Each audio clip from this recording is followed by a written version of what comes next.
ॐ नमो भगवते वासुदेवाय। ॐ नमो भगवते वासुदेवाय।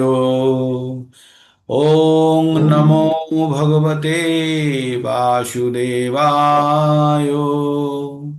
ॐ अज्ञानतिमिरान्धस्य ज्ञानाञ्जनशलाकया चक्षुरुन्मीलितं येन तस्मै श्रीगुरुवे नमः। হরে কৃষ্ণা। তো আবার আর একটি নতুন ক্লাস আমরা সকলে ভগবদ গীতা শ্রবণ করি প্রতিদিন, পঠন করি, আলোচনা করি আমরা। আর ভগবানের পবিত্র আহ লীলা, ভগবানের পবিত্র জ্ঞান আমরা অর্জন করে আমাদের জীবনে, নিজেদের জীবনে প্রয়োগ করার চেষ্টা করি।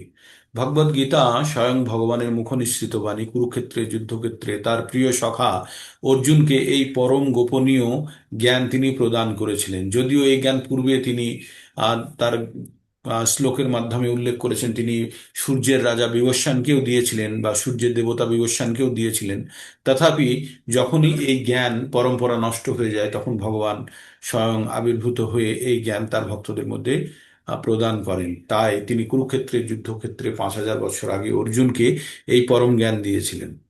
অর্জুনের মাধ্যমে আমরা এই পরম জ্ঞান আমরা আবার গ্রহণ করতে পারি। ভগবান বিভিন্নবার বলেছেন, এই জ্ঞান যারা অর্জন করেছেন ভগবান সম্বন্ধে, ভগবানের কর্ম সম্বন্ধে, ভগবানের জন্ম, যদিও ভগবান জন্মরহিত, তবুও তার দিব্য কর্ম এবং দিব্য জ্ঞান সম্বন্ধে, কর্ম সম্বন্ধে যে জ্ঞান লাভ করেছে, সে জন্ম মৃত্যু চক্রের মুক্ত হতে পারে।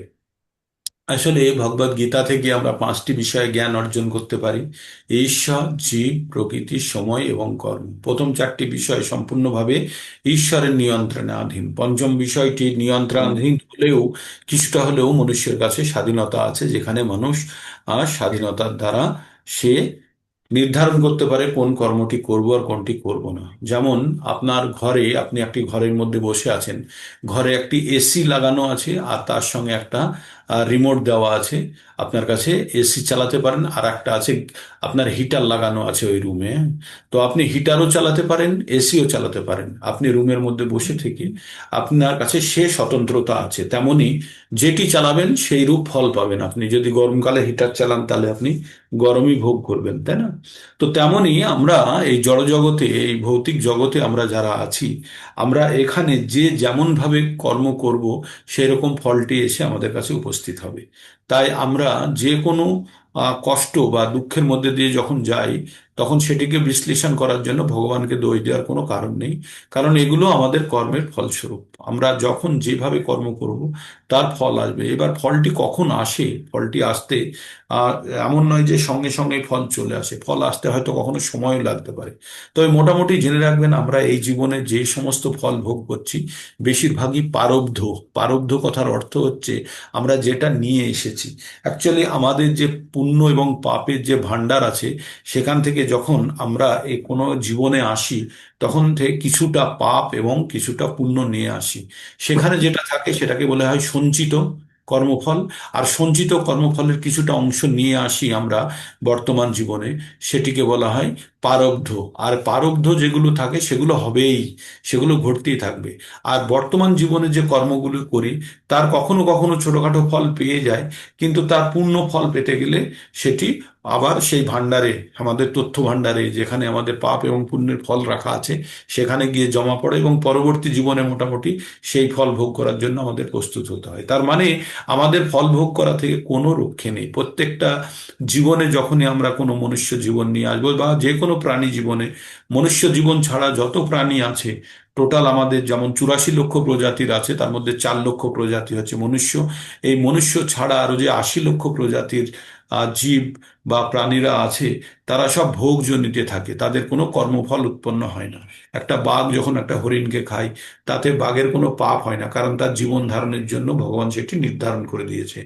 একটি হরিণ যখন ঘাস খায়, বা একটা সাপ যখন ব্যাঙকে খায়, বা ব্যাঙ যখন একটা পোকামাকড় খায়, একটা পোকামাকড় একটা ঘাসের পাতা খায়। তো এইভাবেই খাদ্য শৃঙ্খল চলছে। তবে এই কথা ভাববেন না যে মানুষ অন্যান্য পশু পাখিদেরও মানুষ খেতে পারে। সেখানে মানুষকে, আপনারা একটা জিনিস জানবেন, মানুষ ছাড়া বাকি যত পশু পাখি আছে তারা কিন্তু ন্যাচুরাল খাবার গ্রহণ করে, তাদের জন্য খাবার রান্না করতে হয় না। কিন্তু মানুষ এমন একটা প্রাণী যারা শুধু খাবারকে রান্না করে। অবশ্য ফলমূল খেলে যারা ঋষি মুনিরা যারা জীবন ধারণ করতেন, তারা কিন্তু নিরাগ্নির, তারা অগ্নি না জ্বালিয়েই তারা কিন্তু খাদ্য গ্রহণ করতেন না, ঋষি মুনিরা। তো মানুষ চাইলেও অগ্নি না জ্বালিয়েও খাদ্য গ্রহণ করতে পারে। তবে আমাদের ধীরে ধীরে মানে উন্নতির সঙ্গে সঙ্গে আমাদের অভ্যাসের পরিবর্তন হয়েছে, তাই আমরা ভাত ডাল এগুলো রান্না করে আমাদের স্বাদ অনুযায়ী গ্রহণ করি, তাতেও কোনো অসুবিধা নেই।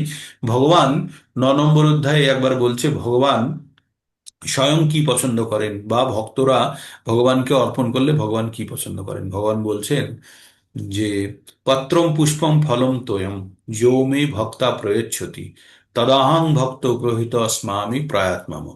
বলছে, ভগবান বলছেন যে আমার ভক্তরা আমাকে যদি কেউ পত্র, ফুল, ফল এবং জল অর্পণ করে শ্রদ্ধা সহকারে, আমি সেটি গ্রহণ করি। মাস্টার মানে ভগবান কখনোই বলেনি যে আমাকে বিরিয়ানি দাও, আমাকে এই দাও ওই দাও, বলেনি। ভগবান একদম সাধারণভাবে বলেছে। আর তার সঙ্গে কি লাগে? ভক্তি। তো আমরা যখন ভগবানকে কোনো প্রসাদ বা ভোগ অর্পণ করি, ভগবানের জন্য যখন ভোগ লাগাই, তখন আমরা কি করি? যে জিনিসগুলো অর্পণ করি ভগবান কিভাবে গ্রহণ করে, ভগবান তার মধ্যে থেকে আমাদের ভক্তিটা অর্জন করে নেয়। এমন নয় যে আপনি 1 কেজি ভগবানকে প্রসাদ ভোগ লাগালেন, আর পরে ভোগের পরে আপনি মেপে দেখলেন তার ওজন 1 কেজি আছে, তাহলে ভগবান কি খেলো, তাই না? তো জানতে হবে ভগবান তার মধ্যে থেকে আমাদের সব থেকে গুরুত্বপূর্ণ যে জিনিসটি, সেটি হচ্ছে ভক্তি। তাই ভগবান বলছে তদাহং ভক্ত উপহিত আসমামি প্রয়ত্মাম। আমি ভক্তরা যেভাবে ভক্তি সহকারে আমাকে অর্পণ করে সেটি আমি গ্রহণ করি। তো আমাদের সবসময় মাথায় রাখতে হবে যে আমরা যে কর্মগুলো করব সেই কর্মগুলি আমাদের শাস্ত্র সম্মত হতে হবে। শাস্ত্রে তাই বলছে, যখন আমরা আমরা জ্ঞান যোগের মধ্যে আছি, যখন আমরা জ্ঞান যোগ, আচ্ছা জ্ঞান যোগ থেকে বেরিয়ে পড়েছি, জ্ঞান যোগের মাধ্যমে যখন আমরা প্রকৃত জ্ঞান অর্জন করে নিচ্ছি, তখন আমাদের কর্মের ফলসমূহগুলি আমাদের আগুন দ্বারা যেমন কাঠকে পুড়িয়ে ভস্ম করে দেয় বা ছাই করে দেয়, তেমনি আমাদের সমস্ত পাপগুলো পুড়িয়েও ছাই করে দিতে পারে জ্ঞানের অগ্নি দ্বারা। আর এই জ্ঞানের তরণীতে যদি আমরা বসি, জ্ঞানের তরণী মানে জ্ঞানের নৌকায় যদি বসে আমরা ভব জগৎ, এই যে ভব সাগরের মধ্যে আমরা যে আহ উথাল পাথাল করছি প্রতিনিয়ত, এই সকালে কষ্ট বিকেলে আনন্দ, সন্ধ্যাবেলায় কষ্ট সকালে আনন্দ, এই যে আমরা সব সময় দ্বৈত অবস্থার মধ্যে থাকি, তাই না? দ্বৈত অবস্থা মানে মোহাচ্ছন্ন অবস্থার কারণে আমাদের কি হয়? দ্বন্দ্ব চলতে থাকে মনের মধ্যে, এটা ঠিক না ওটা ঠিক, এটা করলাম ওটা করলাম না, আর এই মুহূর্তে মন খারাপ, পরের মুহূর্তে মন ভালো। এই যে আমাদের সব সময় পরিবর্তন, ফ্লিপ হতে থাকে, এখান থেকে ওখানে এখান থেকে ওখানে, এই যে হতে থাকে, এটি আমাদের একটি চঞ্চল মনের অবস্থা। তাই আমরা এগুলির কারণ কি? কারণ আমাদের কিছুটা হচ্ছে অজ্ঞানতা, আর আমাদের এই যে জড় জগৎকে ভোগ করার ইচ্ছা। আমরা সবসময় ভুলে যাই আমাদের প্রকৃত পরিচয়। ভগবদ গীতা শুরু হয়েছিল 2 নম্বর অধ্যায়ে, যেখানে ভগবান অর্জুনকে তার প্রকৃত পরিচয় জানিয়েছে। অর্জুনকে বলেছে, অর্জুন তুমি আত্মা, আর তোমার এই শরীরটি তোমার বাহন বা বস্ত্রের ন্যায়, যেটি তুমি সময় অসময়ে প্রয়োজন মতো তুমি ত্যাগ করো, এবং নতুন বস্ত্র বা বাহন তুমি নিয়ে নাও তোমার গন্তব্যস্থলে যাওয়ার জন্য। তো তাহলে আমরা আমরা একটা বড় যাত্রা করছি, যার মধ্যে এই জীবনটি আমাদের একটি ক্ষুদ্র অংশ। তার উদাহরণস্বরূপ আমি একটি কথা বলি। মনে করুন আপনি এখান থেকে, কলকাতা থেকে, আপনার বাড়ির থেকে আপনি দিল্লি যাচ্ছেন। দিল্লির কোথায় যাবেন? একটি গ্রামে যাবে না? তো এই কলকাতার বাড়ির থেকে আপনি যেতে গেলেই, আপনার বাড়ির থেকেই তো ট্রেন চলে না, বা বাড়ির থেকে আপনার এয়ারপোর্টও যায় না, এরোপ্লেনও ওড়ে না। তাহলে কি করতে হয়? বাড়ির থেকে আপনি কোনো একটা বাহন নিয়ে, সেই বাহন নিয়ে আপনি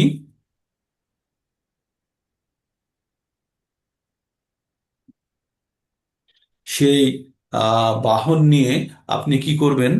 আপনি কিছুটা যাত্রা করবেন। যেমন বাড়ির থেকে রিক্সা নিয়ে আপনি বাস স্ট্যান্ডে গেলেন, বাস স্ট্যান্ড থেকে ওখান থেকে ট্যাক্সি ধরলেন, ধরে রেলওয়ে স্টেশন বা এয়ারপোর্ট গেলেন, সেখানে গিয়ে এয়ারপোর্টের ভিতরে প্রবেশ করে তারপরে আবার প্লেনে চড়লেন বা ট্রেনে চড়লেন, গিয়ে ওই ট্রেনটা থেকে নেমে বা প্লেন থেকে নেমে তারপরে আবার আরেকটি বাহন, তার মানে বারবার আমরা বাহন চেঞ্জ করছি কিসের জন্য? আমাদের গন্তব্যস্থলে জানে সেই প্ল্যানিংটা কিন্তু আমরা বাড়িতে থেকেই করে নিয়েছি, তাই না? আমরা রাস্তায় বেরিয়ে কিন্তু প্ল্যানিং শুরু করি না যে আমি এইবার কি নিতে হবে, ওইবার মোটামুটি একটা প্ল্যানিং এখান থেকে করে নিই, তারপরে সেটার সঙ্গে অ্যাডজাস্ট করি। তো আমাদের মনুষ্য জীবন হচ্ছে প্ল্যানিং এর জায়গা, প্ল্যানিং এবং এক্সিকিউশন। আর কোনো জীব প্ল্যান করতে পারে না, তারা শুধু এক্সিকিউট করে দেয়। যে আপনি অটোতে বসার পরে আর অটো থেকে জাম্প করে পড়ে গিয়ে প্লেনের মধ্যে বসে পড়তে পারবেন না। অটোর যাত্রা সম্পন্ন করে তারপরে আপনাকে ট্যাক্সির যাত্রা সম্পন্ন করে তারপরে ট্রেন বা প্লেন। তো প্লেনের মধ্যে বসে আছেন, ওইখান থেকে ঝাঁপ দিতে পারবেন না। আপনি যাচ্ছেন মুম্বাই কলকাতা থেকে, আর আপনি ভাবতে পারবেন না যে আমি ইন্দোরে এখান থেকে ঝাঁপ মেরে নেমে পড়বো, তাই না? আপনাকে নির্দিষ্ট গন্তব্যস্থলে পৌঁছে তারপরে আবার আপনাকে বাহন চেঞ্জ করতে হবে। তো আমাদের মনুষ্য জীবন, এই বাহনটিকে আমরা যে যত বুদ্ধিমত্তার সঙ্গে ব্যবহার করতে পারবো, ততই আমাদের গন্তব্যস্থলে ঠিক সময়ে এবং ঠিকভাবে পৌঁছানোর সুবিধা। এবার যেতে যেতে কেউ যদি উল্টো দিকের বাহনে চেপে যায়, হ্যাঁ, উল্টো দিকের বাহনে চেপে যায়, তাহলে তার জন্য যাত্রা কিন্তু বেড়ে গেল, তাকে এই যাত্রা আবার তাকে আবার এই যাত্রা কমপ্লিট করতেই হবে। তো এইভাবে আমাদের আমাদের মনুষ্য জীবনের যাত্রা চলছে। তাহলে আপনারা বুঝে গেলেন বা আমরা বুঝতে পারলাম যে মনুষ্য জীবন কতখানি গুরুত্বপূর্ণ। এখান থেকেই কিন্তু আপনি যত কিছু পরিবর্তন করতে পারবেন, না হলে কি হবে? বাকি জীবনগুলিতে পরিবর্তনের কোনো জায়গা নেই। প্ল্যানিং স্টেজেই যদি আপনি ট্রেনে যাবেন না প্লেনে যাবেন সেটা আপনাকে ভেবে নিতে হবে, রিজার্ভেশন করবেন না করবেন না সেটা প্ল্যানিং স্টেজেই ভেবে নিতে হবে। তো এই মনুষ্য জীবন হচ্ছে প্ল্যানিং স্টেজে দাঁড়িয়ে আছে। তো আমরা যদি এই সুযোগটাকে যদি মিস করে যাই, তাহলে কিন্তু যে ভেহিকেলের মধ্যে, যে যন্ত্রের মধ্যে প্রবেশ করে যাব, তারপরে আর বেরোতে পারবো না যতক্ষণ না পর্যন্ত পুনরায় মনুষ্য জীবন পাচ্ছি। আর মনুষ্য জীবন একবার মিস করলে এই 84 লক্ষের চক্র চলতে থাকে, ঠিক আছে? 84 লক্ষের চক্র না চললেও 80 লক্ষের চক্র তো চলবেই। একবার মনুষ্য জীবন থেকে যদি আমরা পতিত হয়ে যাই পশু জীবনে, বা এটা কিভাবে আমরা জানবো? একটি শ্লোক আমরা পড়বো 14 নম্বর অধ্যায়ের 18 নম্বর শ্লোক সম্ভবত। সেখানে লেখা আছে, ঊর্ধ্বং গচ্ছন্তি শতস্থা, মধ্যম তিষ্ঠতি রজসা, জঘন্য গুণবৃত্তিস্ত অধ গচ্ছন্তি তমসা। তো আমরা প্রকৃতির 3টে গুণ দ্বারা চালিত। হ্যাঁ, প্রকৃতি ক্রিয়ামানানি গুণে কর্মাণি সর্বস্ব অহংকার বিমূঢ়াত্মা কর্তাহাম ইতি মান্যতে। 3-27 আমরা পড়লাম যে আমরা প্রকৃতির 3টে গুণ দ্বারা চালিত হই। আর এই প্রকৃতির 3টে গুণ আমাদের মধ্যে কিভাবে প্রবেশ করে? আমরা যেভাবে প্রকৃতিকে দহন করি। আর এই প্রকৃতির 3টে গুণ আমাদের নির্ধারিত করে যে আমরা আমাদের উচ্চ গতি হবে না নিম্ন গতি হবে। এটি আবার 13 নম্বর অধ্যায়ের 22 নম্বর শ্লোকে ওই একই কথা বলা আছে। পুরুষঃ প্রকৃতি স্থায়ী ভুঙ্ক্তে প্রকৃতি জান গুণান কারণং গুণ সঙ্গস্য সদ অসজ্জনী জন্মিষু। বলছে এই পুরুষ মানে এই জীবন্ত প্রাণীরা বা লিভিং এন্টিটি যাদেরকে আমরা বলছি, আমরা মনুষ্যরা, সমস্ত প্রাণীরা আমরা কি করি? এই প্রকৃতিতে থাকি। বিশেষ করে মনুষ্যরা কি করে? প্রকৃতিকে বিভিন্নভাবে দহন করে বা শোষণ করে। এই প্রকৃতিকে দহন করার ফলে কি হয়? আমাদের মধ্যে প্রকৃতির গুণের সঞ্চার হয়। আর এই গুণই আমাদেরকে চালনা করে। কোথায় চালনা করে? উচ্চ গতি অথবা নিম্ন গতিতে, তাই না? যেমনটা 14 নম্বর শ্লোকেও পড়লাম যে যারা শতগুণে থাকে তাদের ঊর্ধ্বগতি হয়, মানে এই ভূলোকের উপরের গতি হয়। আর যারা কালকে আমাকে নূপুর মাতাজি সুন্দর একটা চার্ট দিয়েছিল যে বিভিন্ন লোকের, যখন আপনাদেরকে বলছিলাম না একটা বাঁশির ছবি দিয়ে, যে আহ ব্রহ্মাজির পেট থেকে, নাভি থেকে, 1 মিনিট, হরে কৃষ্ণ কৃষ্ণ কৃষ্ণ হরে হরে, হরে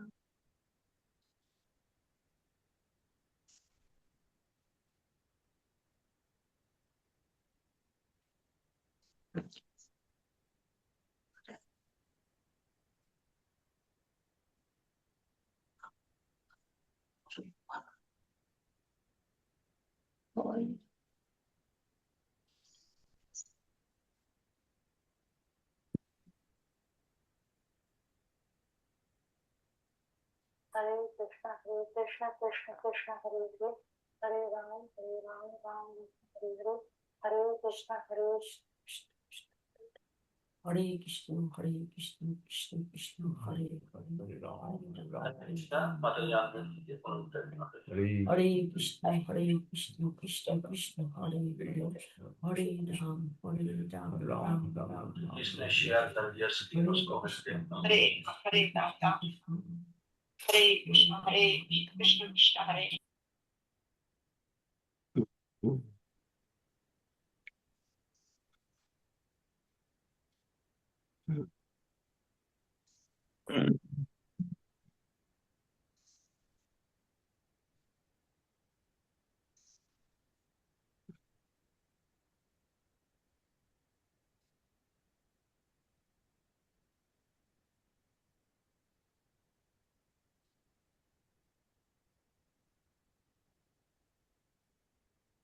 हरे कृष्ण कृष्ण कृष्ण हरे हरे, हरे राम राम राम हरे हरे, हरे कृष्ण कृष्ण कृष्ण हरे हरे, हरे राम राम हरे हरे, हरे कृष्ण कृष्ण कृष्ण हरे हरे, हरे राम राम हरे हरे, हरे कृष्ण कृष्ण कृष्ण हरे हरे, हरे राम राम हरे हरे, हरे कृष्ण कृष्ण कृष्ण हरे हरे, हरे राम राम हरे हरे, हरे कृष्ण कृष्ण कृष्ण हरे हरे, हरे राम हरे हरे।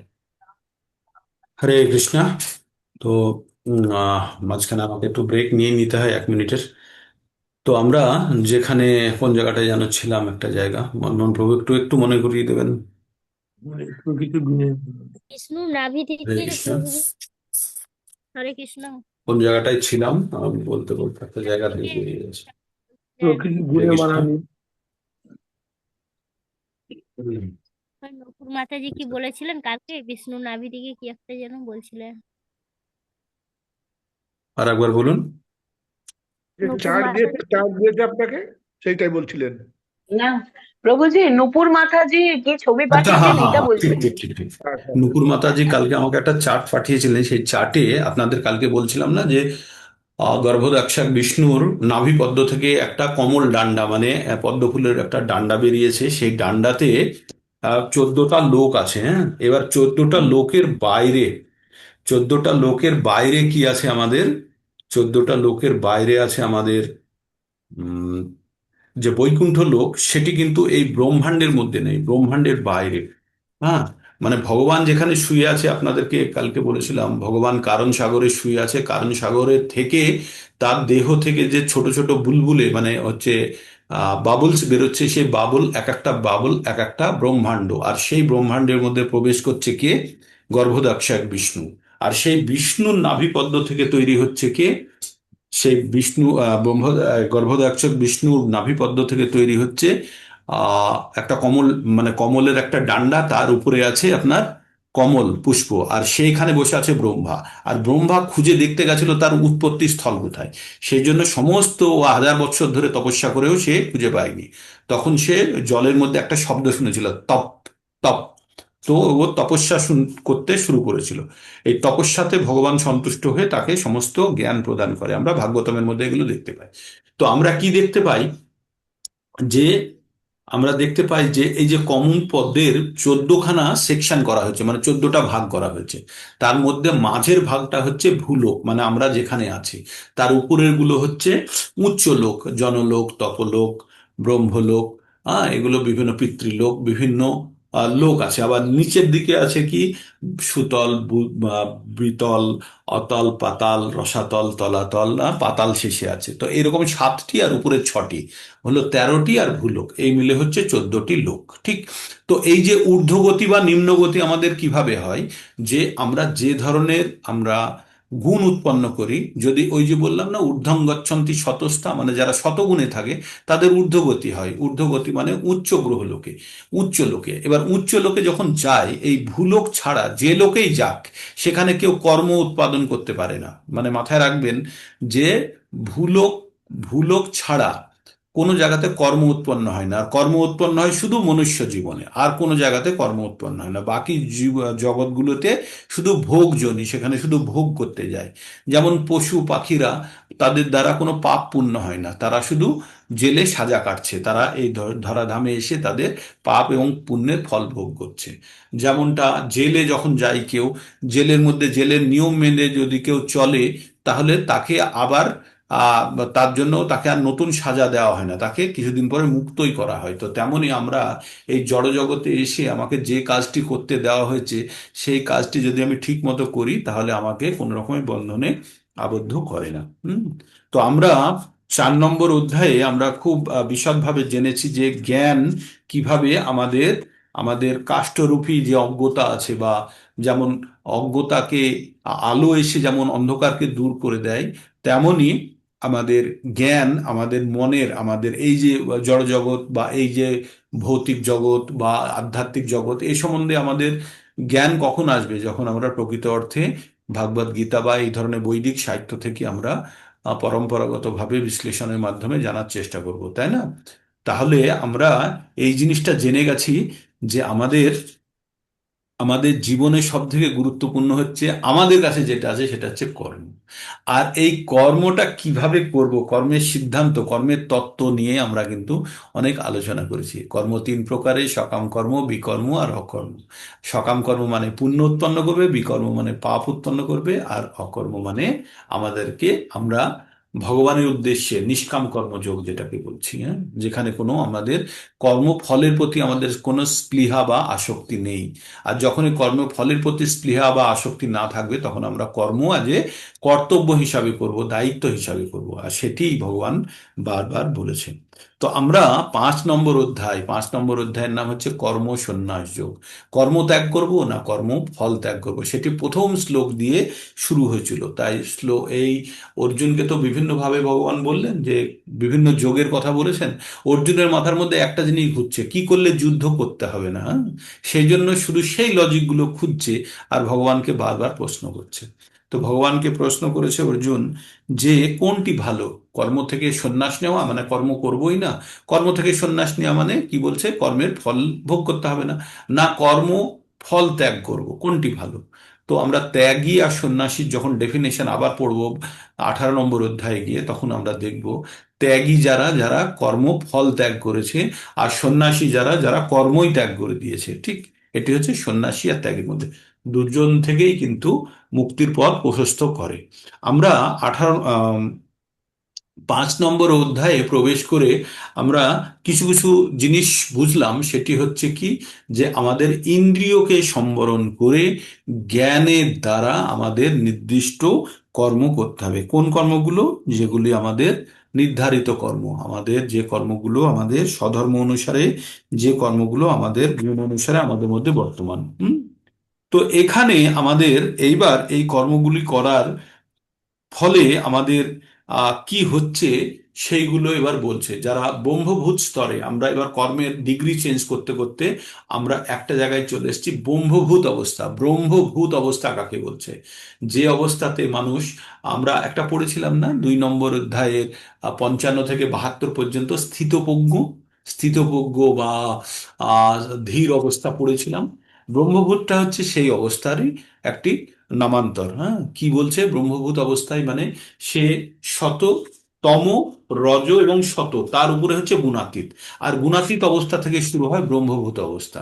আর সেখান থেকে অ্যাকচুয়াল ভক্তির, প্রকৃত ভক্তির স্বরূপ জানা যায় বা ভক্তিতে প্রবেশ করা যায় এই ব্রহ্মভূত অবস্থা থেকে। হ্যাঁ, তো ব্রহ্মভূত অবস্থায় যখন কেউ পৌঁছে যায়, তখন কোনো জিনিসের জন্য সে আকাঙ্ক্ষাও করে না, কোনো প্রাপ্য জিনিস যেটা পেতে চায় সেটার জন্য কোনো আকাঙ্ক্ষাও করে না, আবার যেটা পেয়ে গেছে সেটা পেয়ে তাতে আনন্দিত হয় না। তাই এখানে কি লিখেছে, না প্রহিষ্যেত প্রিয়ম প্রাপ্য, না দিজ্যেত প্রাপ্য চ প্রিয়ম, স্থির বুদ্ধির সম্মূঢ়, ব্রহ্মবিধ ব্রহ্মণি স্থিত।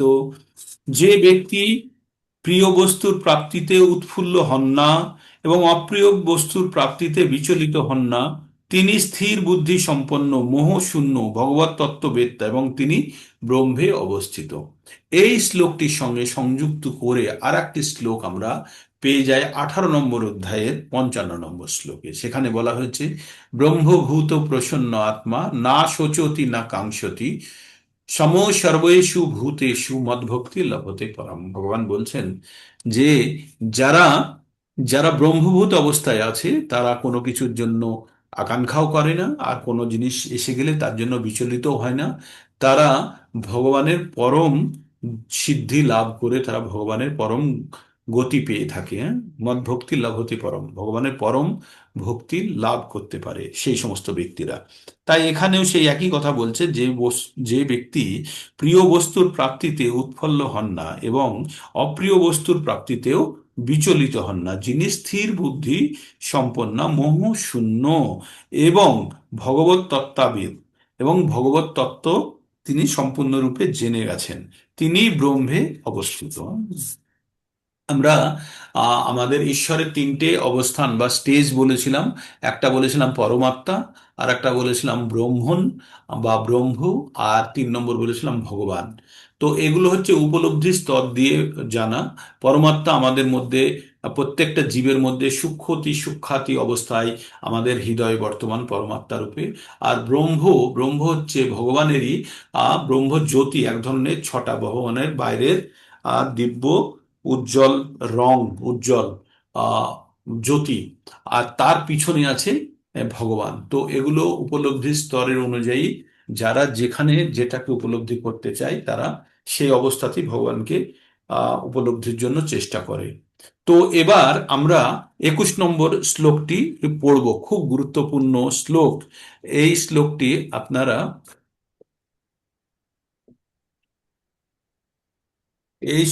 আপনারা আমার সঙ্গে পড়বেন, এবং 21, 22, 23 আমরা এই তিনটে শ্লোকই আমরা পড়ব। কি বললো? বাহ্যস্পর্শেষু আসক্তাত্মা, বাহ্যস্পর্শেষু আসক্তাত্মা বিন্দত্ত আত্মনি যৎ সুখম সা ব্রহ্মযোগ যুক্তাত্মা সুখ সুখম অক্ষয় অশ্নুতে। বাহ্যস্পর্শেষু আসক্তাত্মা বিন্দতি আত্মনি যৎ সুখম সা ব্রহ্মযোগ যুক্তাত্মা সুখম অক্ষয়ম অশ্নুতে।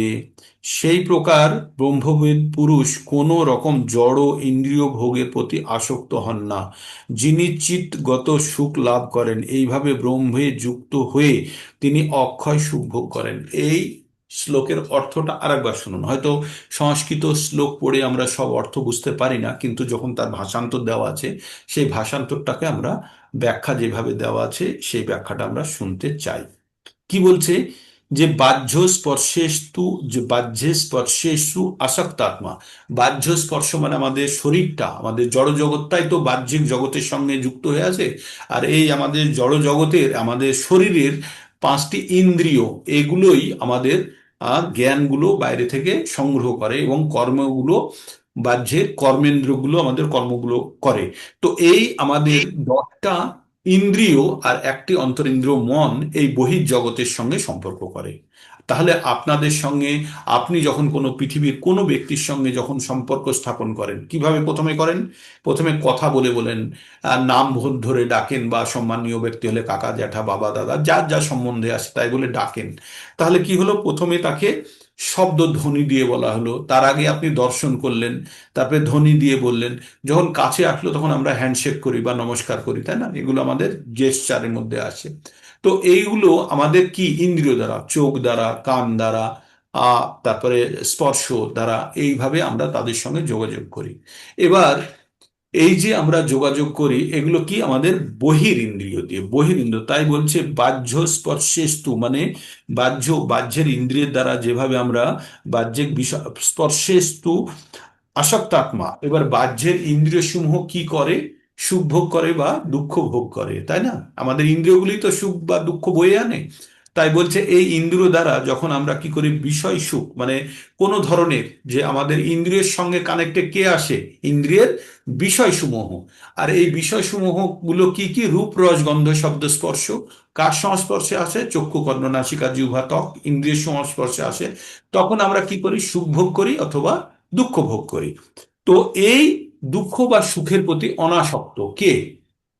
যে ব্রহ্মভূত স্তরে আছে, সে কি করে? সে এই যে বাহ্যের আমাদের যে ইন্দ্রিয় সমূহ দ্বারা জড়জগতের সুখ বা দুঃখকে সে ভোগ করে না। কখন করে না? সে যখন ব্রহ্মভূত অবস্থায় থেকে ব্রহ্ম সুখ অনুভব করে। আর ব্রহ্ম সুখ কেমন? অক্ষয়। আমরা যে কোনো জড়জাগতিক সুখ যখন ভোগ করি, সেই সুখ কতক্ষণের জন্য স্থায়ী? খুব ক্ষণিকের। খুব ক্ষণিকের জন্য, তার জন্য আবার অনেক বোঝাও আমাদের উপরে চলে আসে। আমরা হয়তো গোলাপ জামুন বা রসগোল্লা খেতে ভালোবাসি, হয়তো দুটো খাই, পাঁচটা খাই, তৎক্ষণাৎ একটা আনন্দ বা সুখ আমরা উপভোগ করি। করার পরে কি হয়? তারপরে কিন্তু এই মাসের শেষে ডায়াবেটিসের চক্কর, বা দিনে আপনার পেট খারাপ, বিভিন্ন ধরনের আমরা প্রবলেমের মধ্যে ফাঁসি। তাই না?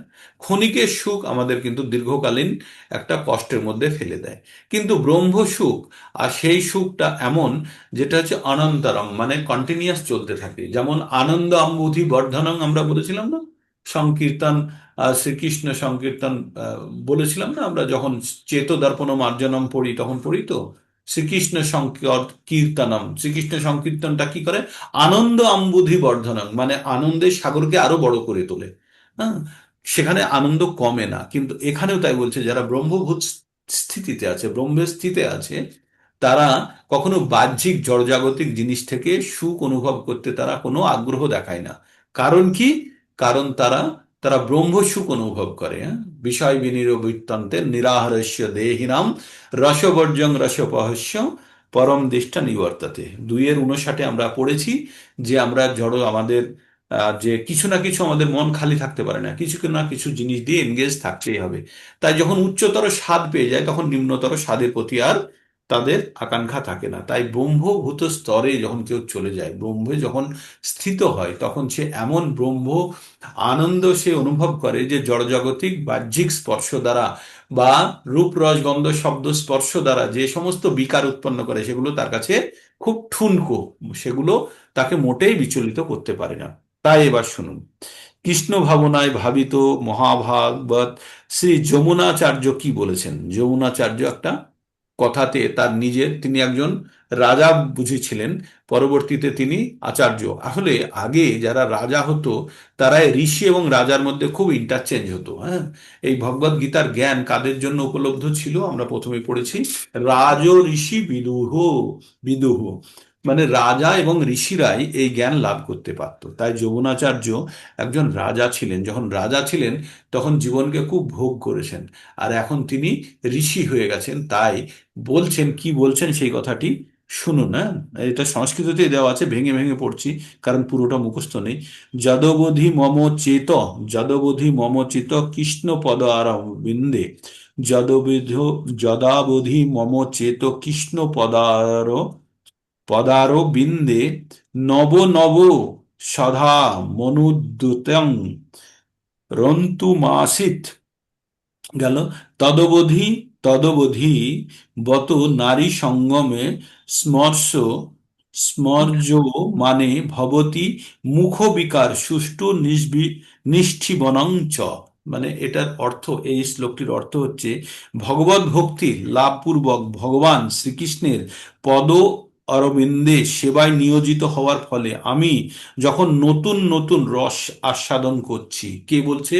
যমুনাচার্য নিজের অভিব্যক্তি ব্যক্ত করছে। বলছে ভগবান কৃষ্ণ ভাবনায় বা ভগবান চেতনায় উদ্বুদ্ধ হয়ে ভগবানকে যখন নতুন নতুন ভাবে সে সেবায় নিয়োজিত হয়, মানে নতুন নতুন সেবা দিয়ে নিয়োজিত হয় এবং নব নব রস, বিভিন্ন আস্বাদের রস আস্বাদন করছে, তখন থেকে নারী সঙ্গমের কথা মনে হলে মানুষ এই জড় জগতে পুরুষ আর নারীর যে আকর্ষণ, সেই আকর্ষণ কিন্তু এই জড় ভৌতিক জগৎকে কিন্তু টিকিয়ে রেখেছে। হ্যাঁ, এটা জানবেন। তো এই যে মানে মানুষের যে পুরুষ মানুষের স্ত্রীর প্রতি আসক্তি বা স্ত্রীদের পুরুষদের প্রতি আসক্তি, এই যে যৌন সুখ ভোগের জন্য, এটি হচ্ছে সর্বোচ্চ শ্রেণীর সুখ এই জড় জগতে।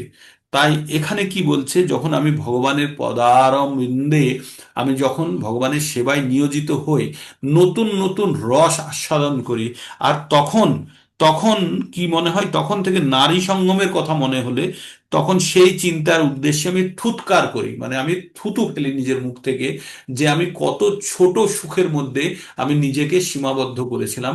এখন আমি অনেক অনেক উচ্চ স্বাদের, উচ্চ রসের স্বাদ অনুভব করছি। এটা কার স্বীকারোক্তি? যমুনাচার্যের স্বীকারোক্তি। হ্যাঁ, আমি ঘৃণায় আমার মুখ বিকৃত হয়। ব্রহ্মযোগী বা কৃষ্ণ ভাবনাময় ভাবিত ভক্ত ভগবানের প্রেমময় সেবায় এতই তন্ময় থাকেন যে তার আর ইন্দ্রিয় সুখ ভোগ করার বাসনার প্রতি আর লেশ মাত্র রুচি থাকে না। জড়জগতে স্ত্রী সঙ্গ করাটা হচ্ছে সর্বোচ্চ সুখ, আর সমগ্র বিশ্ব এতে মোহিত হয়ে চালিত হচ্ছে। দেহ সর্বস্ব বিষয়ী লোকেরা এর প্রেরণা ছাড়া আর কোনো কাজই করতে পারে না। তার মানে আমরা যারা দেহ ভিত্তিক, যারা আমরা নিজেদেরকে শরীর ভাবি, তারা কিন্তু এই সমস্ত সুখের মধ্যেই টিকে আছি। তাই ভগবান 15 নম্বর অধ্যায়ের 7 নম্বর শ্লোকে বলছে যে আমার আমার আমার অংশ, এরা যারা জীব আমার অংশ, তারা কি করছে? এই জড়জগতে তারা ইন্দ্রিয় সুখ ভোগের জন্য সকাল থেকে সন্ধ্যেবেলা পর্যন্ত তারা পরিশ্রম করছে। কি বলছে? মামে বংশ জীবালোকে জীবভূতান সনাতন মনোষষ্ঠানি ইন্দ্রিয়ানি প্রকৃতি স্থানী কর্ষতি। কর্ষতি মানে কঠোর পরিশ্রম করা। তাহলে কি বলছে? আমার অংশ এই জীবেরা প্রকৃতিতে থেকে তাদের ইন্দ্রিয় সুখ ভোগের জন্য তারা প্রচুর সংগ্রাম করছে, কঠোর পরিশ্রম করছে। আপনাদের একটা উদাহরণ দিয়ে বলেছিলাম, কারো বাড়ি হচ্ছে কৃষ্ণনগরে, সে কলকাতার কোনো একটা অফিসের চাকরি করে, সে তার বাড়ির থেকে স্টেশন আসতে লাগে আধা ঘন্টার সময়। তাহলে সে আধা ঘন্টায় রেল স্টেশনে আসে, তারপরে 3 ঘন্টা ট্রেনে যাত্রা করে, তারপরে ট্রেন থেকে নেমে আবার আধা ঘন্টা বাসে যায়। তার মানে 4 ঘন্টা ও যাত্রা করলো। অফিসে যদি ওকে পৌঁছতে হয় 10টায়, তাহলে 4 ঘন্টা জুড়ে দিলে তাহলে 6টায়, তার মানে বাড়ির থেকে তাকে বেরোতে হয় 5:30 নাগাদ। তার মানে 5টা থেকে তাকে তৈরি হয়ে তার ধর্মপত্নী তাকে, বা স্বামী স্ত্রী যে হোক, তাকে রান্না করে সবকিছু প্রস্তুত করে দেয়। তো 5:30 থেকে সকালবেলায় বেরিয়ে 10টায় অফিসে পৌঁছলো, পৌঁছে অফিসের কাজ টাজ করে আবার 5টায় বেরোলো, বেরিয়ে তার সঙ্গে আবার 4.5 ঘন্টা জুড়ে দিন 9:30। এবার স্নান টান করে ফ্রেশ হতে হতে 10টা। এই যে সকাল 5টা থেকে সন্ধে 10টা, রাত্রি 10টা পর্যন্ত সময়ই কাজের মধ্যে থাকলো। তারপরে সে কি করবে? আহার গ্রহণ করবে, তারপরে স্ত্রী সুখ ভোগ করলো কি করলো না, ঘুমিয়ে পড়লো। এটাই জীবন। This is life. আপনি বলুন, এটাই কি? তার মানে বলছে যে প্রকৃতিতে জীবেরা কি ধরনের কষ্ট করছে, কিসের জন্য? সামান্য একটু সুখ ভোগের জন্য সকাল থেকে সন্ধ্যাবেলা পর্যন্ত পরিশ্রম করে যাচ্ছে। এটা একটা, এর থেকেও বেশি পরিশ্রম করে, আবার অনেকে কম পরিশ্রম করে। এটা একটা স্ট্যান্ডার্ড উদাহরণ দিয়ে আমি আপনাদেরকে বললাম। তো তাই বলছে এখানে যে আমরা যারা দেহধারী জীব, যখন আমাদের প্রকৃত জ্ঞানের উন্মেষ হয়নি, যখন আমরা এটি জানি না, তখন আমরা দৈহিক সুখকেই সর্বোচ্চ শ্রেণীর সুখ বলে মনে করি। যে কখনো সন্দেশ খায়নি, তার কাছে চিটে গুড় একদিন বলছিলাম না, মাতাজি বলছিলেন, ঠাকুর বলেছেন না, যে কখনো মিছরি খায়নি, তার কাছে যেমন চিটে গুড়ই তার কাছে সর্বোচ্চ শ্রেণীর মিষ্টি বস্তু। তো আমরাও বলি, যে কখনো সন্দেশ খায়নি, তার কাছে এই খেজুরের গুড়ি তার কাছে সন্দেশের মতো মিষ্টি, তাই না? তো এগুলো কম্পারেটিভ স্টাডির কথা বলা হয়েছে। তাই বলছে যখন আমরা দৈহিক সুখটাকেই ম্যাক্সিমাম বলে রেখেছি, কারণ তার উপরে যে সুখ হয় সেটি সম্বন্ধে আমাদের কোনো জ্ঞান নেই। যখন আমরা জ্ঞান অর্জন করব, তখন আমরা সেই সুখ যখন একবার অনুভব করে যাব, তখন কিন্তু আমাদের মিশ্রির সামনে চিটে গুড়ি মনে হবে এই যে আমাদের ভৌতিক সুখগুলি। তাই এখানে যমুনাচার্যর কথার উক্তি করা হয়েছে। যমুনাচার্য তাই বলেছে, যখন আমি প্রতিনিয়ত ভগবানের সেবায় যুক্ত আছি, নব নব রস আস্বাদন করি, আর তখন নারী সঙ্গমে যে সুখ ছিল সেই সুখের প্রতি আমি থুৎকার করি বা বিকৃত মুখ করি, বা আমার আর তার সেই রকম সুখকে আমার খুব নগণ্য সুখ বলে মনে হয়। এটা এখানে উল্লেখ করা হয়েছে। দেহের সর্বস্ব বিষয়ী লোকেরা এর প্রেরণা ছাড়া কিছুই করতে পারে না। তার মানে সমস্ত জড়জগতের প্রেরণার উৎসই হচ্ছে দৈহিক সুখ ভোগ করার প্রবণতা। সেটি হচ্ছে এই জড়জাগতিক লোকেদের বা ব্যক্তিদের বা আমাদের সকলেরই, এটি হচ্ছে আমাদের শক্তির উৎস বা প্রেরণার উৎস। কিন্তু কৃষ্ণ ভাবনাময় ভাবিত ভক্ত কাম সুখ পরিহার করে মহা উৎসাহের সঙ্গে কর্ম করতে পারেন। সেটি পরমার্থ উপলব্ধির পরীক্ষা। পরমার্থ উপলব্ধি ও কাম ভোগ সম্পূর্ণরূপে বিপরীতধর্মী। এই যে মানুষের কাম, যে জড়জাগতিক ভোগ করার ইচ্ছা এবং আধ্যাত্মিক সুখ, দুটো বিপরীতধর্মী। আপনি কলকাতা স্টেশন থেকে যদি কৃষ্ণনগরে যেতে চান, তাহলে কিন্তু বারুইপুরের ট্রেনে দক্ষিণ থেকে চড়লে কিন্তু কোনো অবস্থাতেই কৃষ্ণনগরের দিকে যেতে পারবেন না। কারণ বারুইপুর আর কৃষ্ণনগর দুটো ভিন্ন ধর্মে, তাই না? দুটো দুই দিকে আছে। তাই শিয়ালদা স্টেশন থেকে কেউ যদি ভাবে আমি কৃষ্ণনগরে যাব, তাহলে কিন্তু নর্থ সেকশনের ট্রেনে চাপতে হবে। আর কেউ যদি ভাবে বারুইপুর যাব, তাহলে দক্ষিণ।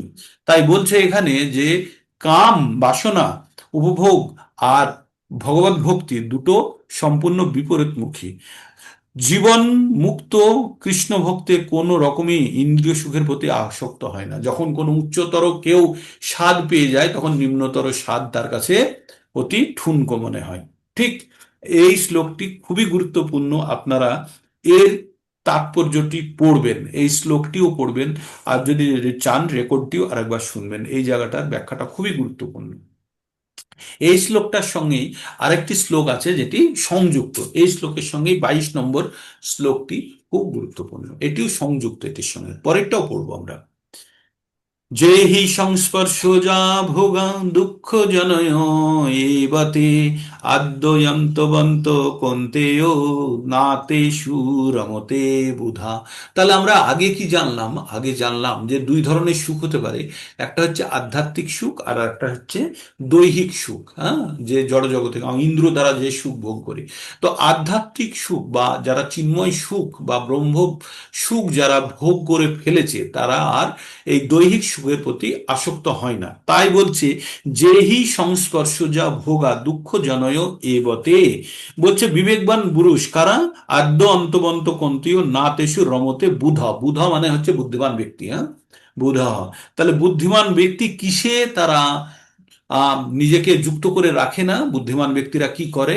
যে আদ্য অন্তবন্ত কন্তীয়, যে সুখের আদি এবং অন্ত আছে, আদি অন্তবন্ত কন্তেও না তেষু রমতে বুধা। বুদ্ধিমান ব্যক্তিরা যে সুখের ক্ষণিকের সুখ, যেগুলো ক্ষণস্থায়ী সুখ, সেই সুখে যারা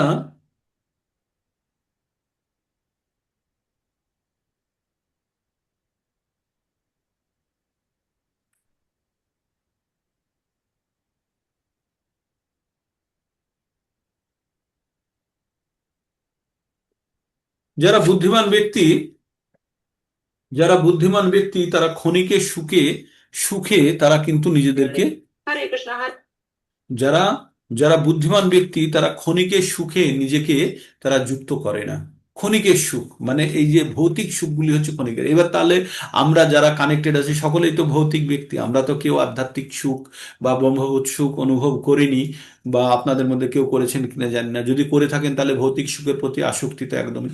কিন্তু একটা জিনিস জানবেন যে আমরা এই জ্ঞান লাভের জন্য আমরা যেমন কষ্ট করছি, ভৌতিক সুখ থেকে আধ্যাত্মিক সুখ করা অনুভব করার জন্য সেই রকম প্রচেষ্টা করতে হবে, তবেই জানা যাবে, তাই না? একটা বাচ্চা যদি ভাবে সারাদিন খেলবো এবং তারপরে মাধ্যমিকে খুব ভালো রেজাল্ট হবে, হবে না। তার জন্য তাকে কিন্তু পঠন পাঠন করতে হবে, তাই না? খেলাটাকে বিরত রেখে। তো তেমনি আমাদের এই ব্রহ্ম সুখ অনুভব করার জন্য আমাদের কি করতে হবে? আমাদের ভৌতিক যত জড়জাগতিক সুখের প্রতি কিছুটা হলেও ত্যাগ স্বীকার করে ব্রহ্ম সুখ অনুভবের জন্য যে পদ্ধতি আছে সেগুলোকে আমাদেরকে কিন্তু চেষ্টা চালিয়ে যেতে হবে। তাই বলছে যেহি সংস্পর্শ যা ভোগা দুঃখ জনয় এ বতে আদ্যন্তবন্ত কোনতেও না তেষু রমতে বুধা। বিবেকবান পুরুষ মানে বুদ্ধিমান ব্যক্তিরা দুঃখের উৎসসমূহ ইন্দ্রিয়জাত বিষয়, আমরা আমাদের ইন্দ্রিয়জাত বিষয়, আমরা আমাদের শরীরের অনুভূতির বা আনন্দের জন্য যে সমস্ত কাজ করি, সেই সমস্ত কাজগুলি বেশিরভাগই আমাদেরকে দুঃখ প্রদান করে থাকে। হ্যাঁ, পরবর্তীতে হয়তো তৎক্ষণাৎ সুখ দিয়ে দেয়, কিন্তু তারপরে আমাদের দুঃখ বা কষ্ট আমাদের পেতে থাকতে হয়। আর তারা যারা বুদ্ধিমান ব্যক্তি, তাতে তারা এই দৈহিক আনন্দ সুখের জন্য তারা আসক্ত হয় না, কারণ এই ধরনের সুখ আদি এবং অন্ত বিশিষ্ট। তাই জ্ঞানী ব্যক্তিরা তাতে প্রীতি লাভ করে না। তাহলে জ্ঞানী ব্যক্তিরা কি করে? তারা ভৌতিক সুখের প্রতি অনাসক্ত। জড় ইন্দ্রিয় সংস্পর্শের ফলে ইন্দ্রিয় সুখ অনুভূতির উদয় হয়। যখন আমাদের ইন্দ্রিয়ের বিষয়সমূহের সংস্পর্শে আসে, তখন আমাদের আনন্দ বা দুঃখ বা আমাদের সুখ অনুভূতি হয়। কিন্তু এই ইন্দ্রিয়গুলি এই ইন্দ্রিয়গুলি অনিত্য, কারণ এই দেহটি অনিত্য। আমরা যে সুখ ভোগ করছি সেই সুখ অনিত্য। অনিত্য মানে হচ্ছে দীর্ঘস্থায়ী নয়, কারণ আমাদের শরীরটাও আবার দীর্ঘস্থায়ী নয়। জীবন মুক্ত পুরুষ কখনো অনিত্য বিষয়ের প্রতি আকৃষ্ট হয় না।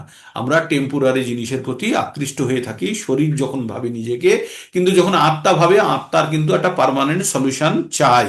হুম, আকৃষ্ট হয় না। অপ্রাকৃত আনন্দের স্বাদ পাবার পরে কিভাবে অনিত্য জড়জগতের সুখ ভোগে প্রয়াসী হতে পারেন? পদ্মপুরাণে বলা হয়েছে, রমন্তে যোগিনঃ অন্তে সত্যানন্দে চিদাত্মতি ইতি রাম পদে নাশৌ পরম ব্রহ্মভি ধীয়তে। যোগীরা পরম তত্ত্বে রমণ করে, যোগীরা পরম তত্ত্বে রমণ করে এবং অনন্ত চিদানন্দ আস্বাদন করেন। তারা রমণ করার কথার অর্থ হচ্ছে, রোমাঞ্চিত কথাটা, রমণ কথাগুলি, এগুলি হচ্ছে বিভিন্ন ভাবান্তর আছে কথাগুলির। এই যে আমরা জড়জগতিক কোনো বিশেষ আনন্দ বা শারীরিক কোনো বিশেষ সুখ যখন অনুভব করি, সেটিকে রমণ রোমাঞ্চিত বা রমণ মানে চরম সুখের সঙ্গে কম্পেয়ার করা হয়। তাই জড়জাগতিক ব্যক্তিরা সর্বোচ্চ শ্রেণীর সুখের সঙ্গেই সবকিছুকে কম্পেয়ার করে, তাই এখানে রমণ কথাটি ব্যবহার করা হয়েছে। কিন্তু প্রকৃত অপ্রাকৃত মানে চিন্ময় সুখ, আনন্দের স্বাদ পাবার পরে কিভাবে অনিত্য, অনিত্য মানে ক্ষণস্থায়ী জড়জাগতিক সুখের প্রতি প্রয়াসী হতে পারেন? তাই পদ্মপুরাণে যেটা বলেছে, যোগীরা পরম তত্ত্বে রমণ করেন। পরম তত্ত্ব মানে হচ্ছে যখন তারা ব্রহ্ম জ্ঞান অর্জন করে নিয়েছে, ব্রহ্ম তত্ত্বে অবস্থিত হয়ে তারা ব্রহ্ম সুখ অনুভব করছে, তাই বলছে তখন তারা চিদানন্দ আস্বাদন করে, চিত আনন্দ আস্বাদন করেন। তখন পরম ব্রহ্মকে রাম বলে অভিহিত করা হয়েছে। এই যে পরম ব্রহ্মকে কি বলা হয়েছে? রাম বলে অভিহিত করা হয়েছে। এইবার ভাগবতমে চলে যায় 5.5.1। এটি একটি খুবই গুরুত্বপূর্ণ শ্লোক, 5.5.1।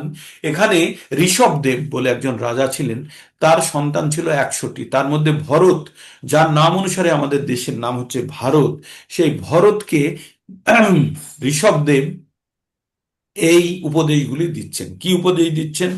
নায়ং দেহে নায়ং দেহ দেহভাজং নির্লোকে কষ্টান কামান অর্হতি বীরভুজাং যে তপো দিব্যম পুত্রিকা येन সত্যম শুদ্ধত যস্মাৎ ব্রহ্ম শোকম অনন্তম তদন্তম।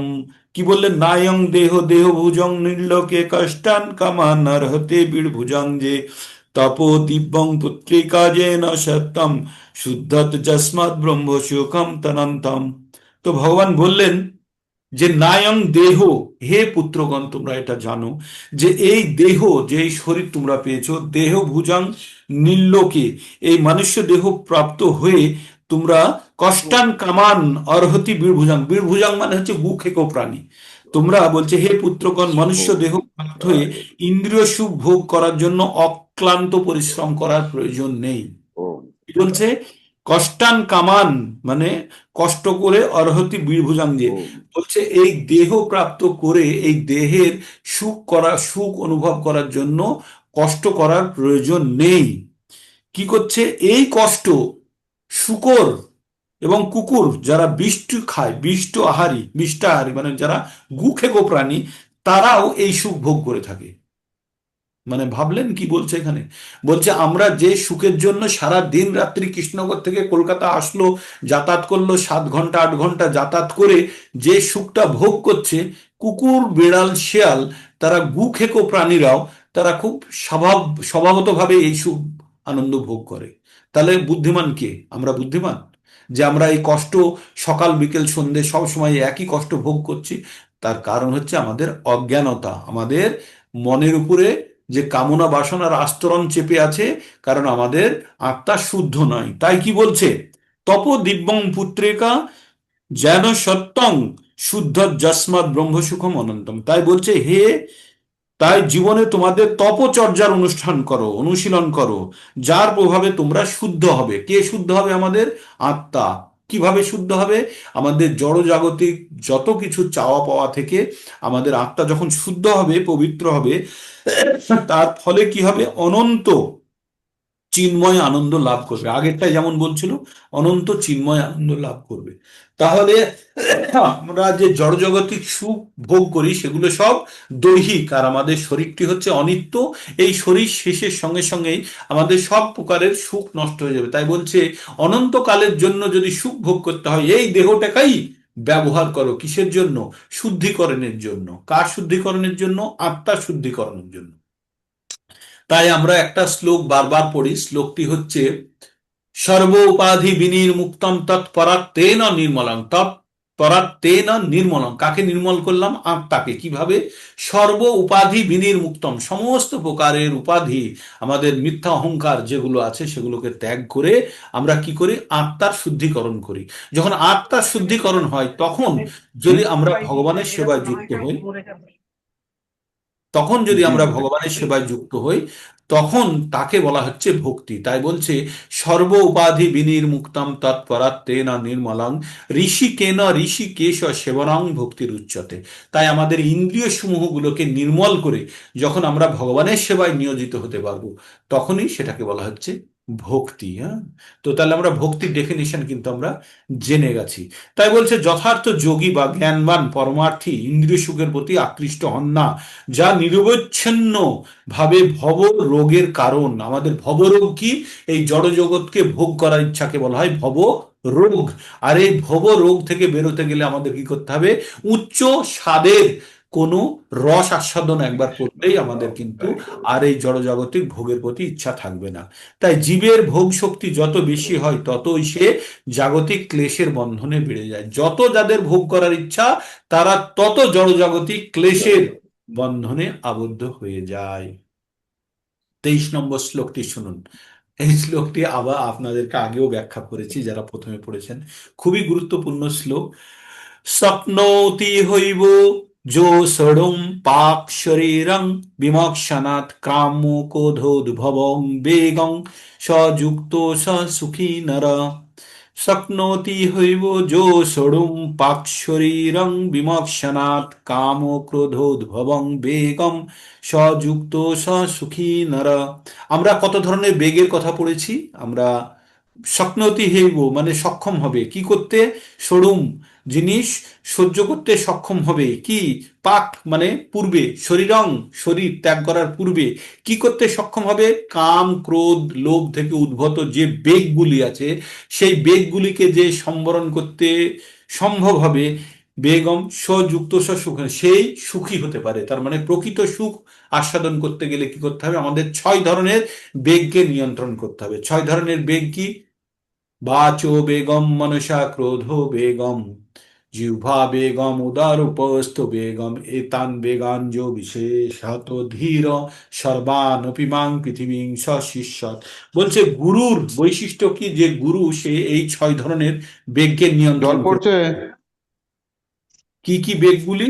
বেগগুলি হচ্ছে বাচো বেগম কথার বেগ, হ্যাঁ, মনোবেগম মনের বেগ, ক্রোধ বেগম ক্রোধের বেগ, জিহ্বার বেগ জিহ্বা বেগম, উদর মানে খিদে পেটের বেগ, আর উপস্থ মানে যৌন ইচ্ছার বেগ। এই ধরনের 6 ধরনের বেগকে যারা নিয়ন্ত্রণ করে ফেলেছে, যারা সম্পূর্ণ নিয়ন্ত্রণ, তারা সারা পৃথিবীকে শিষ্য বানিয়ে দিতে পারে। তারা সমগ্র শিষ্য পৃথিবীকে শিষ্য বানিয়ে দিতে পারে।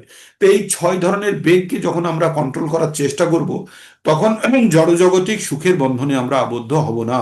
তাই বলছে যিনি দেহ ত্যাগ করে পাক শরীরাম বিমক্ষণাৎ, শরীর ত্যাগ করার আগে যদি কেউ এই 6 ধরনের বেগকে, যদি কাম ক্রোধ থেকে উদ্ভূত যদি বেগকে যদি কেউ নিয়ন্ত্রণ করে ফেলেছে তাহলে সে অবশ্যই সে এই জগতে থাকতে সে যোগী এবং সে সুখ অনুভব করবে। কি বলছে? এই দেহ ত্যাগ করবার পূর্বে যিনি কাম ক্রোধ থেকে উদ্ভূত বেগ সহ্য করতে সক্ষম তিনিই যোগী এবং এই জগতে তিনি প্রকৃত সুখী হন। কেউ যদি আত্ম উপলব্ধির পথে উন্নতি সাধনে প্রয়াসী হয় তবে তাকে এই জড়জগতের বেগ দমন করার চেষ্টা করতেই হবে। এই বেগ 6 প্রকারের হয়: বাচো বেগ, ক্রোধ বেগ, মনোবেগ, উদর বেগ এবং উপস্থ বেগ ও জিহ্বা বেগ। যিনি ইন্দ্রিয়ের এই সমস্ত বেগকে বেগ ও মনকে বশ করতে সক্ষম তাকে বলা হয় গোস্বামী। আমরা কাকে বলি? গোস্বামী। গো অর্থাৎ হচ্ছে ইন্দ্রিয় সমূহ, আর স্বামী মানে হচ্ছে যে তার অধিকর্তা, যে তাকে নিয়ন্ত্রণ করে। গোস্বামী আমাদের একটা টাইটেল হয় না, গোস্বামী যারা আমাদের আম, আমরা বিভিন্ন গোস্বামী বা স্বামী বলে উপাধি দিয়ে থাকে, যাদের মহারাজদের বলা হয় না যে তমাল কৃষ্ণ গোস্বামী, তমক গোস্বামী, অমুক গোস্বামী, তারা তাদের ইন্দ্রিয় সমূহকে তারা নিয়ন্ত্রণ করে ফেলেছে, তারা ইন্দ্রিয়কে সম্পূর্ণভাবে কন্ট্রোল করে ফেলেছে, তাই তারা স্বামী বা গোস্বামী নামে পরিচিত হয়।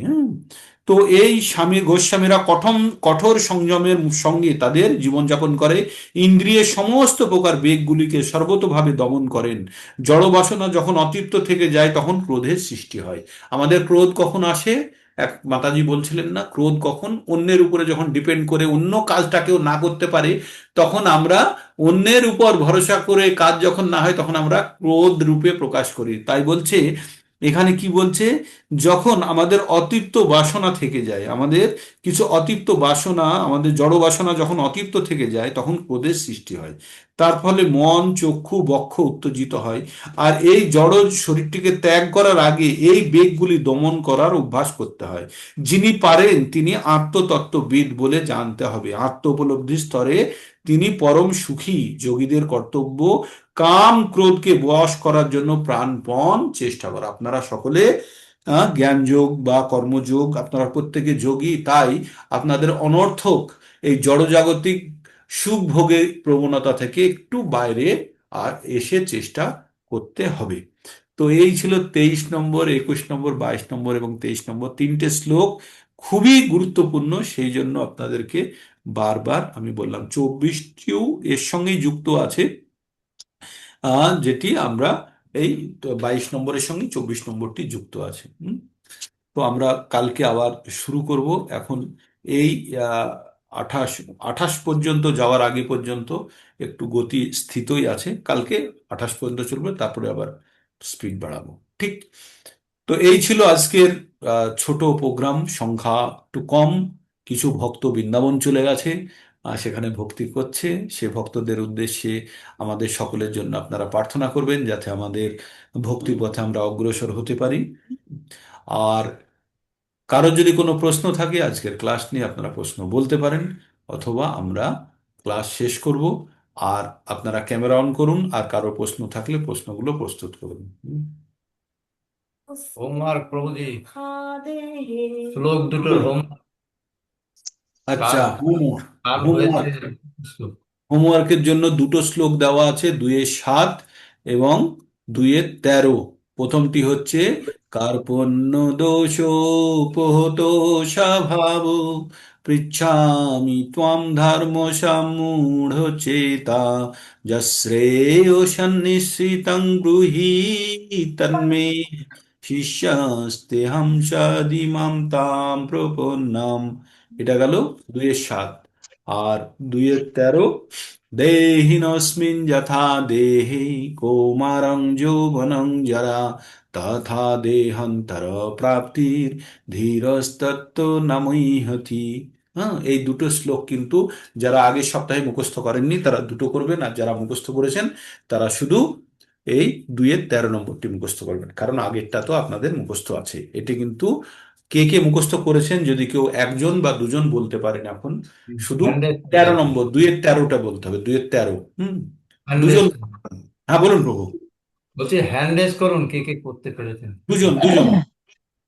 মানে কে কে করতে পেরেছেন হ্যান্ড রেজ করুন দেখি, তবেই বলতে পারেন। একটা তৃপ্তি মাতাজি, আর কেউ নেই? আচ্ছা, আমি আছি। তো ঠিক আছে। আচ্ছা, 3টে হ্যান্ড রেজ করেছেন। ঠিক আছে, আমারও তৃপ্তি হয়ে মাতাজি গেছে। বলুন, না দেখে বলতে হবে কিন্তু, দেখে নয়। হ্যাঁ, বলুন তৃপ্তি মাতাজি, বলুন ফটাফট। দেহিনাস্মিन् যথা দেহে কৌমারं যৌবनं জরা তথা দেহান্তর প্রাপ্তির ধীরস্তত্র ন মুহ্যতি। হরি বল, খুব সুন্দর হয়েছে। নেক্সট, ডিএন মাহাতা প্রভু, বলুন। আনমিউট করুন, আনমিউট করুন। বলুন। দেহিনস্মিন যথা দেহে কুমারং যৌবনম জরা তথা দেহান্তর প্রাপ্তি ধীরস্তত ন মুহ্যতে। আমি বল কার্পণ্য দোষ। হরি বল, খুব সুন্দর। আচ্ছা, সুতপা সরকার মাতাজি বলুন। কার্পণ্য দোষ বলুন, সুতপা সরকার মাতাজি, কার্পণ্য দোষ। না দেখে বলতে হবে, চোখ বন্ধ করে। হ্যাঁ প্রভুজি, না দেখেই বলছি। হ্যাঁ, কার্পণ্য স্বভাব পৃচ্ছামি তাম। পৃচ্ছামি তাম ধর্ম সংমূঢ়চেতা যচ্ছেয় সন্নিশ্চিতম ব্রূহি তন্মে শিষ্যস্তেহাম। সস্তেহাম। সত্যহং সাধিতাম মম প্রপন্নম। সাধি মাম তাম প্রপন্নম। হ্যাঁ, একবার আরেকবার পড়তে আর হবে। আর আরো পড়তে হবে মাতাজি, আর একবার পড়তে হবে। হুম, আরেকটা কার্পণ্য বলছি। দোষ হ্যাঁ, পহত স্বভাব পৃচ্ছামি দেহে ত্বম ধর্ম সম্মূঢ়চেতা শ্রেয়স্য ব্রূহি তন্মে শিষ্যস্তেহং সাধিমাং তং প্রপন্নম। কয়েকবার ঠিক পড়তে আছে। আর 13 নম্বরটা বলতে পারবেন, দেহিনস্মিন? হ্যাঁ পারবো। হ্যাঁ বলুন। দেহস্মিনে যথা দেহে কৌমারং যৌবনং জরা তথা দেহান্তর প্রাপ্তি ধীরস্ত্রস্ত ন মুহ্যতি। সুন্দর, পরেরটা হয়েছে। আর আর একটা মহুয়া মাতাজি হ্যান্ড রেজ করেছিলেন, বলুন। প্রভুজি রান্না করছি। আচ্ছা ঠিক আছে, রান্না করুন, রান্না করুন। যমুনা মাতাজি বলুন। রান্না করতে করতেই বলুন মাতাজি। কার্পণ্য দোষ পহত স্বভাব পিচ্ছামি তাং ধর্ম সংমূঢ়চেতা যচ্ছেয় সুনিশ্চিতাং ব্রূহি তন্মে শিষ্যাস্তেহং তাং প্রপন্নম। শেষে একটু একটু গড়বড় হয়ে গেল যে মাতাজি। হুম, সাধি মামতাম প্রপন্নম, নেটওয়ার্কের জন্য। ঠিক আছে, আপনার খুব সুন্দর, লয়টাও মাতাজি ঠিক আছে। পরেরটা পরেরটা বলুন। বলুন। 13 দেহিনস্মিন। দেহিনস্মিন যথা দেহে কৌমারং যৌবনং জরা তথা দেহান্তর প্রাপ্তি ধীরস্তত্র নমোজ্জতি। সুন্দর, খুব সুন্দর। আপনারা এই প্রত্যেকটা শ্লোক মুখস্থ করবেন, অর্থ পড়বেন এবং তাৎপর্যটাও পড়বেন, তাহলে আত্মীকরণটা খুব ভালো হবে। এই শ্লোকগুলি যখন দেওয়া হয়েছে, বিশেষ গুরুত্ব আছে তাই। আর কে বলবেন? মহুয়া মাতাজি বলুন, রান্না করতে করতে। মাতাজি আনমিউট করে বলতে পারেন। হরে কৃষ্ণা। ঠিক আছে। আর কেউ যদি না থাকে, বাকিদেরকে আমি অনুরোধ করব আপনারা মুখস্থ করুন। হ্যাঁ, কালকে আপনারা যারা আজকে বললেন, কালকে বাকিরা বলবেন। হ্যাঁ, এইভাবে আমরা এই সপ্তাহ ধরেই এটাকে আমরা সার্কুলেট করব, সকলের যাতে মুখস্থ হয়ে যায়। ঠিক এইভাবে আমাদের শ্লোকগুলোকে ধীরে ধীরে মুখস্থ করতে হবে। আর কেউ প্রভু বলার আছে? প্রভু কার্পণ্য দোষটা আমি বলবো। হ্যাঁ বলুন। হ্যাঁ বলুন মাতাজি। কার্পণ্য দোষ প্রহত স্বভাব পশ্যামি তোহম ধর্ম সম্রূঢ় চেতাঃ যশ্রেয় সন্নিশ্চিতং বহি তন্মে শিষ্যস্তেহং সাধিমাং তুয়ং প্রপন্নম।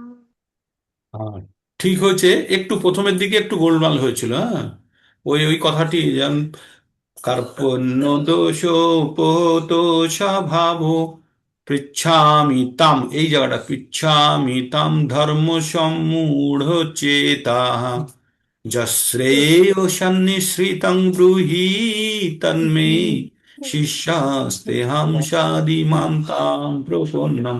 বলুন মহুয়া মাতাজি বলুন, আনমিউট করুন করে বলুন।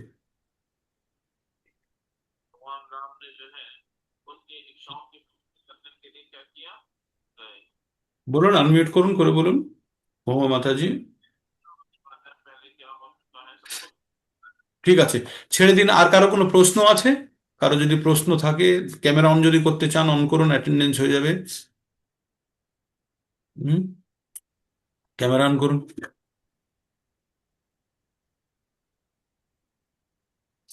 আর ক্যামেরা অন হবে না। হুম,